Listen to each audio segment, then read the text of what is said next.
এ বিষয়ে বিস্তারিত জানার জন্য সিলেট শাহজালাল বিজ্ঞান ও প্রযুক্তি বিশ্ববিদ্যালয় থেকে এই মুহূর্তে আমাদের সাথে যুক্ত আছেন সত্যিপদ শুভ।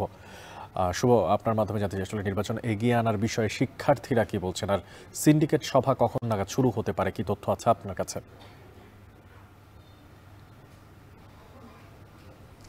অনেক দেখুন, দীর্ঘ ২৮ বছর পর কিন্তু শাহজালাল বিজ্ঞান ও প্রযুক্তি বিশ্ববিদ্যালয়ের যে ছাত্র সংসদ নির্বাচন, সেই নির্বাচনটি অনুষ্ঠানের তারিখ ঘোষণা করেছে গতকাল রাত ৯টায় একটি সংবাদ সম্মেলন হয়। সেখানে কিন্তু বিশ্ববিদ্যালয়ের উপাচার্য ডক্টর এম সরওয়ারউদ্দিন আহমদ কিন্তু জানিয়েছেন যে ১৭ ডিসেম্বর সেই নির্বাচনটি অনুষ্ঠিত হবে এবং এর আগে এই নির্বাচন অনুষ্ঠানের দাবিতে কিন্তু বেশ কয়েক দফা আমরা দেখেছি উত্তাল ছিল সাবিপ্রবি।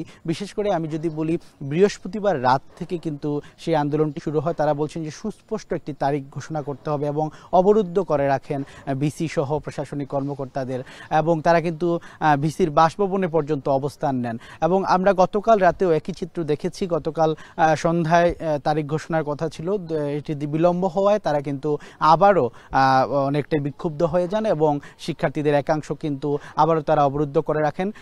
তারই ফলশ্রুতিতে রাত ৯টার দিকে কিন্তু নির্বাচনের তারিখটি ঘোষণা করা হয়। এবং আপনি যেমনটি জানতে চাচ্ছিলেন যে এই তারিখ ঘোষণার ফলে যেমনটি হয়েছে যে শিক্ষার্থীরা বলছেন, বিশেষ করে শিক্ষার্থীদের একাংশ শিবির সহ ছাত্র যারা রয়েছেন বৈষম্যবিরোধী ছাত্র আন্দোলন, তারা বলছেন যে এই তারিখটির ফলে বিশ্ববিদ্যালয় যখন বন্ধ হয়ে যাবে, অর্থাৎ শিক্ষার্থীরা যখন ছুটিতে চলে যাবেন, তখন এই তারিখটি ঘোষণা করা হয়েছে বা এই তারিখে আসলে ভোটারদেরকে পাওয়া নিয়ে তারা শঙ্কা প্রকাশ করেছেন। তাই সেজন্যই তারা বলছেন যে যেভাবেই হোক ডিসেম্বরের প্রথম সপ্তাহে অথবা ১০ তারিখের মধ্যে কিন্তু এই নির্বাচনটা দিতেই হবে।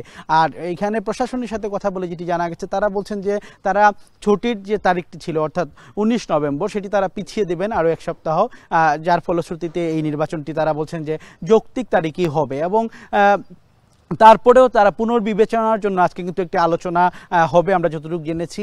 এখানে প্রশাসনের বিশ্ববিদ্যালয় কর্তৃপক্ষ কিন্তু তারা এই তারিখটি ঘোষণার জন্য তারা কথাবার্তা চালাবেন এবং তারা চেষ্টা করবেন যেটি এগিয়ে আনার জন্য, এমনটি আমরা একটা সংকেত পেয়েছি। তবে যেমনটি বলা হচ্ছে যে ২৮ বছর পরে একটি নির্বাচনের জন্য অনেক প্রস্তুতির প্রয়োজন রয়েছে বিশ্ববিদ্যালয়ের, সেজন্যই কিন্তু তারা এই বিলম্বটি তারা করছেন বলে আমাদেরকে প্রশাসন জানিয়েছে। তো অনেক এই ছিল আসলে শাকসু নির্বাচনের সর্বশেষ তথ্য।